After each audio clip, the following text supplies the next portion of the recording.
Hello friends, स्वागत है आप सभी का अपने YouTube channel Gurukul the knowledge of city में। दोस्तों, आज की वीडियो में हम 23 जनवरी को एसएससी जीडी एग्जाम में पूछे गए सभी जीके और जीएस के प्रश्नों का एनालिसिस करने वाले हैं। तो आइए वीडियो को स्टार्ट करते हैं। और वीडियो स्टार्ट करने से पहले यदि आप हमारे चैनल पर नए हैं तो चैनल को जरूर सब्सक्राइब कर दीजिएगा। तो आइए वीडियो को स्टार्ट करते हैं। सबसे पहला क्वेश्चन पूछा गया था कि कुचिपुड़ी नृत्य का आरंभ किसकी याद में किया गया। तो इसका सही आंसर है सिद्धेंद्र योगी। इन्हीं की याद में कुचिपुड़ी नृत्य का आरंभ किया गया था और जो इसके कह सकते हैं जनक भी सिद्धेंद्र योगी ही हैं। और यह आंध्र प्रदेश का नृत्य है।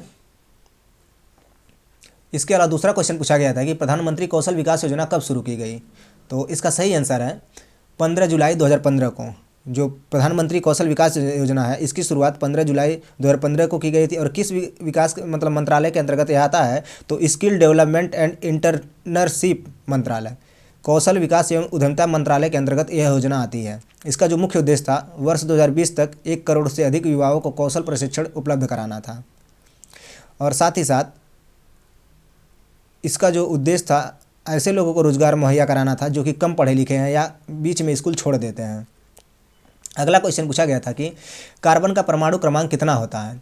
तो इसका सही आंसर है 6। जो कार्बन का परमाणु क्रमांक होता है वह 6 होता है। अगला प्रश्न था कि दीपा कर्माकर ने अपना पहला ओलंपिक डेब्यू कब किया था। तो इसका सही आंसर है 2016 रियो ओलंपिक।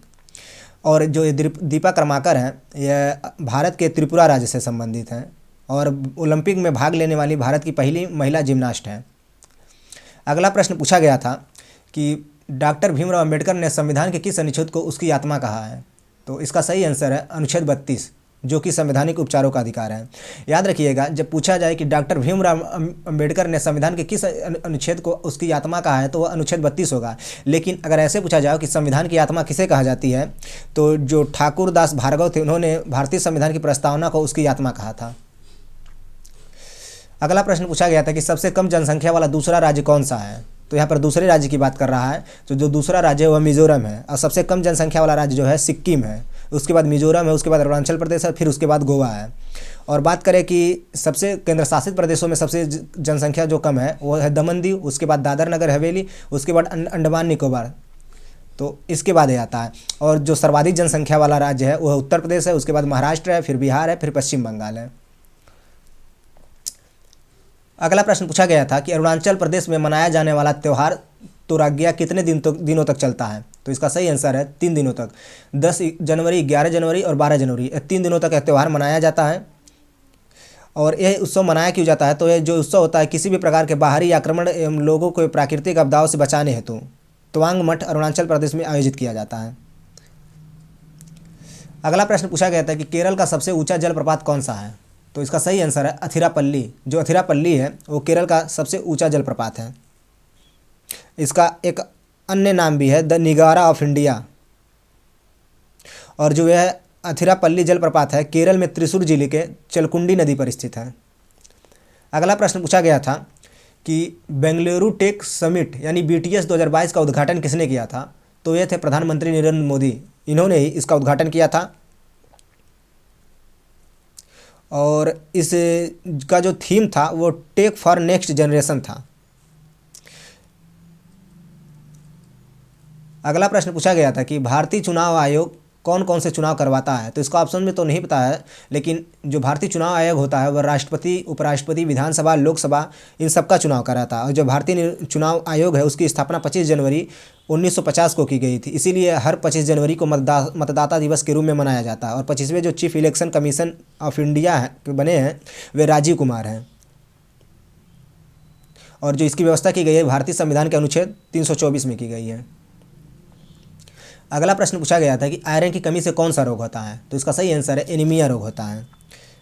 तो इसमें खून की कमी हो जाती है एनीमिया रोग में। तो यह विटामिन ए की कमी से और बात करते हैं कुछ और रोगों के बारे में। तो विटामिन ए की कमी से रतौंधी जीरोफ्थेलिया रोग होता है। विटामिन बी की कमी से एनीमिया रोग, रुधिर की कमी, ये सब रोग होते हैं। और विटामिन सी की कमी से स्कर्वी रोग होता है। विटामिन डी की कमी से जो सूखा रोग होता है। और विटामिन ई की कमी से जनन शक्ति कम होता है।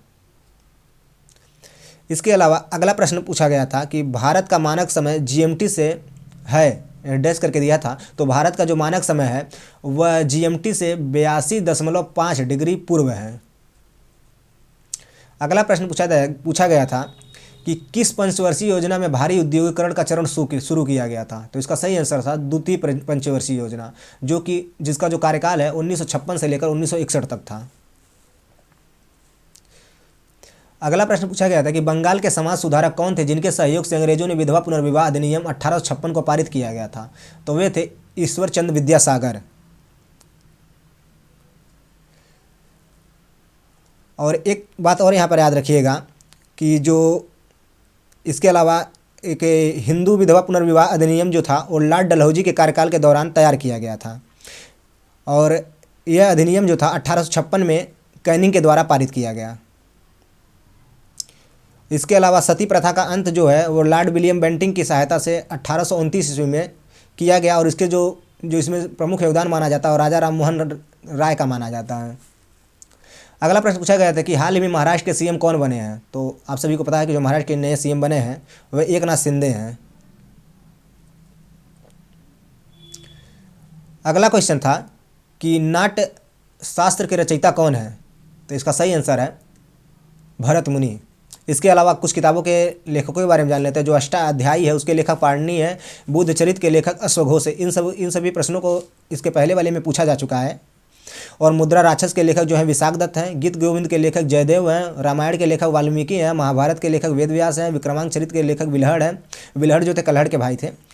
और पृथ्वीराज रासो के लेखक जो चंद्रबरदाई हैं, राजतरंगड़ी के लेखक कल्हड़ हैं, अर्थशास्त्र के लेखक चाणक्य हैं, हर्षचरित्र और कादम्बरी के लेखक बाणभट्ट हैं, महाभाष्य पतंजलि की रचना है, कुमार संभवम, अभिज्ञान शकुंतलम, विक्रम शौर्यम, मेघदूत, रघुवंशम, मालविकाग्निमित्रम, ऋतुसंहारम, ये सब कालिदास की रचनाएं हैं। इसके अलावा हर्षवर्धन की कुछ रचनाएं हैं, जैसे नागानंद, रत्नावली, प्रियदर्शिका, ये तीनों रचनाएं हर्षवर्धन की हैं। अगला प्रश्न पूछा गया था कि कबड्डी के कोर्ट की लंबाई कितनी होती है। तो इसका सही आंसर है 13 मीटर होती है, और जो फिट में देखा जाए तो 43 फीट होती है। अगला प्रश्न पूछा गया कुचिपुड़ी नृत्य कहाँ का है। तो मैंने अभी आप सभी को बताया कि जो कुचिपुड़ी नृत्य है वह आंध्र प्रदेश का है। अगला प्रश्न पूछा गया था कि विश्व का सबसे बड़ा संविधान किसका है। तो जो भारत का संविधान है वो विश्व का सबसे बड़ा संविधान है, और इसमें लगभग 1,70,369 वर्ड्स हैं। और शब्दों के आधार पर देखा जाए जो सबसे छोटा संविधान है वो मोरक्को का है। और संरचना की दृष्टि से भारत का संविधान सबसे बड़ा है, और संरचना की दृष्टि से देखा जाए तो अमेरिका का जो संविधान है उसमें केवल 7 ही अनुच्छेद हैं, वो सबसे छोटा है।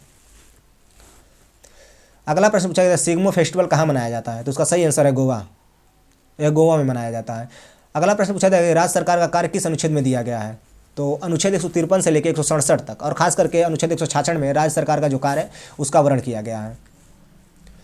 इसके अलावा अगला प्रश्न पूछा था किस राज्य का जनसंख्या घनत्व तो सबसे कम है। तो मैंने अभी सबको बताया था अरुणाचल प्रदेश का जो जनसंख्या घनत्व तो सबसे कम है, 17 व्यक्ति प्रति किलोमीटर है। इसके अलावा अगला प्रश्न पूछा गया था कि चरक संहिता के लेखक कौन है। तो नहीं, अगर ऐसे पूछा गया था कि चरक संहिता किस से संबंधित है। जो ये पुस्तक है चिकित्सा और आयुर्वेद से संबंधित है, और इसके लेखक जो है चरक है, और ये किस वंश में रहने मतलब जो कनिष्क के समकालीन थे। अगला प्रश्न पूछा गया था कि जनसंख्या की दृष्टि से सबसे छोटा राज्य कौन सा है। तो जनसंख्या की दृष्टि से बात करता है तो सिक्किम है, और जब क्षेत्रफल के आधार पर पूछता है तो गोवा है। अगला प्रश्न पूछा गया था कि वेम्पति चिन्ना सत्यम की शास्त्रीय नृत्य के नर्तक है। किस शास्त्रीय नृत्य के नर्तक है। यहाँ पर क्वेश्चन टाइप करने में थोड़ा गलत हो गया, तो कुचिपुड़ी नृत्य के नर्तक है, बहुत प्रसिद्ध नर्तक है। इसके अलावा अगला प्रश्न पूछा गया था कि मीराबाई चानू ने टोक्यो ओलंपिक में कौन सा पदक जीता था। तो आप सभी को पता होगा कि जो मीराबाई चानू थी उन्होंने टोक्यो ओलंपिक में क्या कहते हैं रजत पदक जीता था। अगला प्रश्न था और उत्तर भारत में मई जून में चलने वाली गर्म हवाएं क्या कहलाती हैं। तो इसका सही आंसर है लू कहलाती हैं। उत्तर भारत में जो मई जून में हवाएं चलती हैं उनको लू कहा जाता है। और जो एक बात और है कि जो मीराबाई चानू थी उन्होंने 29 केजी वेट लिफ्टिंग में रजत पदक जीता था, और यह टोक्यो ओलंपिक में मेडल जीत लाने वाली प्रथम खिलाड़ी थी। अगला प्रश्न पूछा गया था कि परमाणु त्रिज्या क्या होती है। तो इसका सही आंसर है किसी परमाणु के नाभिक केंद्र से उसके बाहरी इलेक्ट्रॉन के कक्ष के बीच की दूरी परमाणु त्रिज्या होती है। अगला प्रश्न था कि कौन सी फसल उत्तर भारत में खरीफ और दक्षिण भारत में रबी की होती है। तो जो तिलहन फसल होती है उत्तर भारत में खरीफ और दक्षिण भारत में रबी की होती है। अगला प्रश्न पूछा गया कि अनुच्छेद 166 किससे संबंधित है। तो अनुच्छेद 166 है उसमें कहा गया है कि राज्य सरकार जो कार्य संचालन होगा राज्यपाल के द्वारा किया जाएगा, यानी राज्यपाल के नाम से माना जाएगा। तो दोस्तों यह था एसएससी जीडी एग्जाम में पूछे गए 23 जनवरी के जीके और जीएस के क्वेश्चन। तो आज की वीडियो में बस इतना ही, मिलते हैं अगली वीडियो में, तब तक के लिए धन्यवाद। जय हिंद दोस्तों।